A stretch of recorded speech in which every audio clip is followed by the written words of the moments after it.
Bonjour et bienvenue au programme de formation des écoles de jardinage One Seed Forward. Nous commençons cette série de modules avec les modules A, B et C qui examinent le développement du jardin de l'école. A, B, C. Du terrain de l'école au jardin de l'école. Qu'est-ce qu'une école de jardinage? Une école de jardinage est une école qui favorise l'apprentissage et le bien-être des enfants en mettant l'accent sur la culture d'aliments dans le jardin de l'école. Les terrains de l'école sont donc une partie fondamentale de l'école de jardin. Les terrains d'école sont souvent utilisés à diverses fins, ils peuvent être des terrains de jeu, ils peuvent accueillir un parking, ils peuvent également accueillir de grandes aires de restauration. Parfois, l'espace peut être très limité et il peut être difficile de penser à utiliser le terrain pour cultiver de la nourriture, mais dans une école de jardin, les terrains de l'école sont considérés comme des espaces de possibilités à la fois pour apprendre et pour cultiver.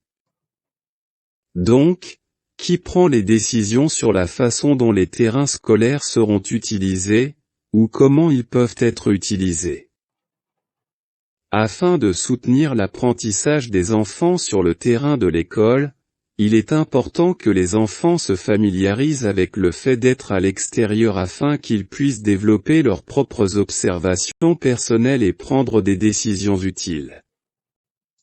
Donc, dans l'ABC de l'école de jardin, l'étape, le A, engage les sens. Nous introduisons ici quelques mots-clés pour apprendre dans l'école de jardin. Remarquer, poser des questions, collecter des informations. Ce sont des éléments clés de l'apprentissage des enfants à mesure qu'ils se familiarisent avec l'extérieur et se familiarisent avec ses caractéristiques et sont responsables de ce qui se passe dans cet espace. La première étape consiste à impliquer les enfants dans l'arpentage du terrain de l'école.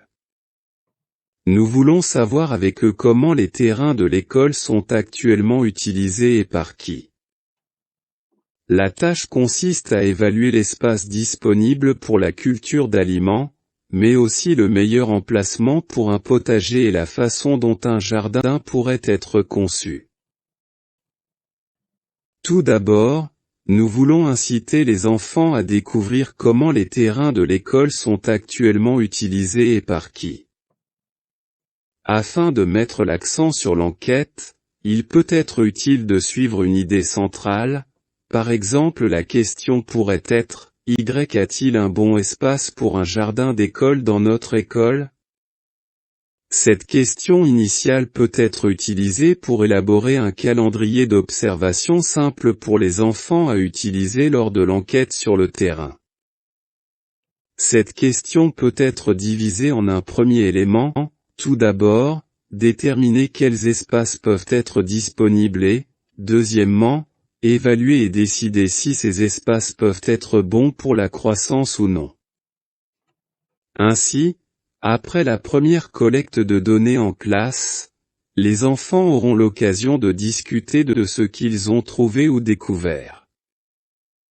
Peut-être qu'il y a déjà un jardin dans l'école où ils peuvent être réintégrés ou ils peuvent prendre le temps de discuter comment ou quand les zones inutilisées peuvent être utilisées à bon escient.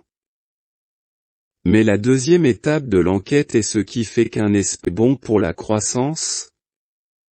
Cette question peut apporter des connaissances pratiques liées à la sécurité, à l'accessibilité ou à la disponibilité de ressources clés telles que l'eau. Les enfants peuvent également déclencher la connaissance de sciences. Y a-t-il des endroits ensoleillés? Ou des zones largement ombragées? L'espace est-il à l'abri de la pollution automobile? Il est très important de faire participer les enfants à l'arpentage des terrains et de leur confier la responsabilité des décisions afin qu'ils développent un sentiment d'appartenance pour l'avenir du jardin. Le principe de responsabilité est essentiel et absolument essentiel au développement d'une compétence de jardin. Ainsi, une fois qu'un espace candidat a été identifié, la discussion peut être approfondie en utilisant les exemples fournis ici.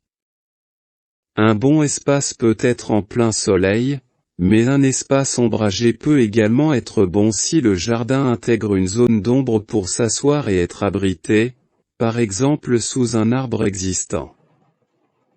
Le cadran illustré ici peut être utilisé avec les enfants pour discuter des différentes caractéristiques d'un espace de jardin et comment différentes zones peuvent être utilisées à des fins différentes.